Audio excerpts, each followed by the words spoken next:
Next on Worcester News Tonight, new officers joining the Worcester Police Department tonight during a special ceremony in the city.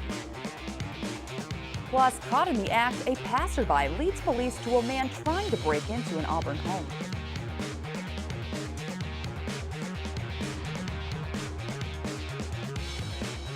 Joining us tonight, I'm Catherine Andrioli. The Worcester Police Department swearing in 8 new members tonight during a ceremony at City Hall. These 8 recruits were pinned tonight by their loved ones and took their oath of service during a ceremony. City leaders and Worcester Police Chief Stephen Sargent congratulated them and acknowledged their duties as Worcester police officers. Chief Sargent says these 8 new officers are a great addition to the Worcester Police Department. It's an exciting day for them, for their families, for us as a community. It's always great to put new officers on the street. Energy, it invigorates all of us to go out there, hit the streets, get in the neighborhoods and do our thing. Worcester police say 35 additional recruits entered the police academy on Monday. They will be pinned in 6 months and sworn in as officers. College rowing teams are competing in Worcester this weekend as regatta season kicking off Saturday with the new MAC Conference Championships on Lake Quinsigamond. College rowing teams will open the racing season on the lake Saturday morning. Sunday, the women's Eastern sprints will take place. Many of those teams are from local colleges right here in Worcester. This weekend is the first of 25 rowing competitions on Lake Quinsigamond this spring. Coaches we spoke with say they're ready to put oars in the water and begin racing season after months of training.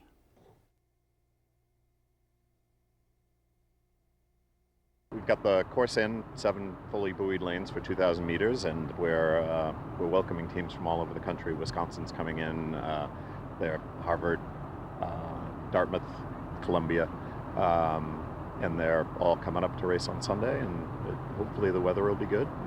7 championship regattas will be held at Lake Quinsigamond this year, including the men's Eastern sprints on May 14th and U.S. Rowing Junior Regional Championships on Friday, May 19th. Auburn police arrest a man caught breaking into a home Thursday. A witness saw the suspect climbing through a window and called police. When they arrived, the suspect was still inside. Our Olivia Lemon spoke with the woman who called 911 and has the details. Noticed a strange individual that didn't belong around here and looked like trouble. An Auburn woman called 911 Thursday when she noticed a man breaking into this house. He struggled with the window in the porch right there, and next thing you knew, he climbed through. The woman didn't want to be shown on camera, but says she drives by the house around the same time every day. She says the man Auburn police now identify as Christopher Katinas didn't look like the homeowner. There was no cars in the driveway. I says, he doesn't look like he forgot his key. Auburn Police Chief Andrew Slukas says Katinas was still inside the house when police arrived on scene. He says police were able to surround the home. He had nowhere to go, and we were able to take him into custody without any further incident. Police posted these pictures of Katina's arrest on social media. Chief Slukas says this isn't the first time he's done this. Katinas was arrested earlier this year for breaking into a home in Worcester. He'll be arraigned on the charges that we have alleged, and he will also be arraigned on his violation of probation. Slukas says anytime someone sees something suspicious, they should call police. The passerby says she's thankful she was able to help police. I hope that I helped get him off, and maybe he was tied to other, thefts in the area. You never know. To do exactly what this person did. They saw something suspicious and they picked up the phone and called us and got involved. Olivia Lemon, Worcester News Tonight. Working for Worcester is celebrating their 5th anniversary this weekend. The organization makes improvements to Worcester's recreational spaces and schools. Saturday, the group will be renovating 22 sites across the city of Worcester. The volunteer organization is made up primarily of college students from around Worcester. It was started in 2012 by Holy Cross student Jeff Rapucci. Event organizers say $100,000 of donated funds will be put into recreational facilities around the city. Today we will activate close to 1,000 volunteers to work at 22 community sites around the city.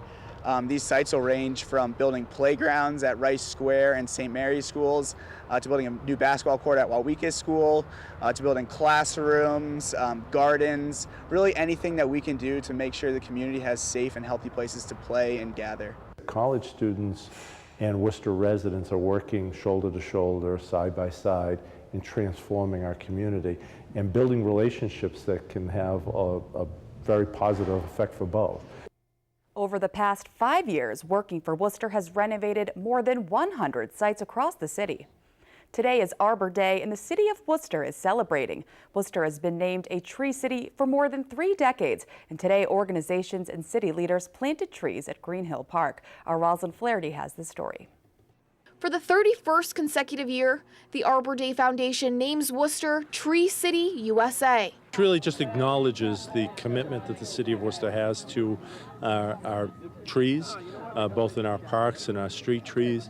It's an important priority for the city. Friday, dozens of trees were planted by organizations like the Worcester Tree Initiative at Green Hill Park. Arbor Day here in Worcester has sort of taken on a little bit of a different meaning over the past 10 or 12 years. State Representative Jim O'Day says the city has planted more than 30,000 trees since 2008, replacing ones lost due to the Asian longhorn beetle. As difficult as it was over the early 3 or 4 years, taking down all of these trees and seeing our neighborhood sort of become blighted a little bit, we didn't let that stop us, and we recognized how necessary it was to replenish and replant. O'Day says another $175,000 is part of the House budget for Worcester's replanting efforts. That's a significant amount of money to help us continue with this process. The Worcester Tree Initiative says there has been a huge drop in the number of beetles found in Worcester.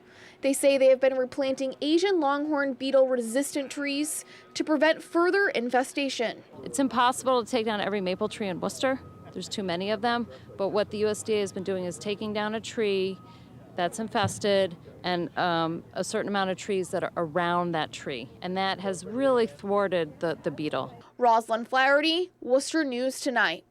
A community rally takes place in Worcester Friday as the YWCA hosts their annual stand against racism. The organization is looking to raise awareness about racism in the community and how to stop it. Our Jandro was there today and has the details. And now, more than ever, our country, our government, our business sector, and our movement needs visible leadership of women of color. This is one of several messages delivered at the 10th annual Stand Against Racism. The demonstration at Worcester's YWCA aims to deliver the message racism still exists and can't be tolerated in the community. People don't realize that we as a society still live oppressing other folks. We have marginalized communities, and we need to bring light to this issue. This year, organizers are focusing on women of color leading change.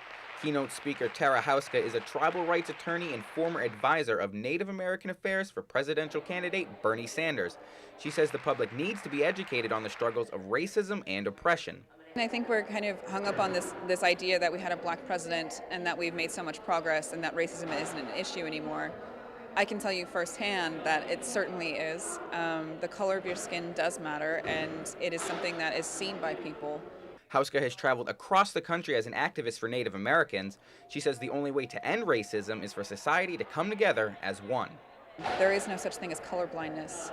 We have to acknowledge and love all different colors and recognize that we are all equal and that we're all trying to have a good life for our families and for our children. Now, thousands will participate in the Stand Against Racism at YWCA branches across the country. Here in Worcester, the stand continues to Saturday, where a celebration of diversity and culture will take place here in the city. In Worcester, I'm Cam Jandro, Worcester News Tonight. Local businessman Luke Vallancourt will be heading down to Washington, D.C. next week. He will represent Central Mass at the U.S. House of Representatives Small Business Committee Roundtable discussion.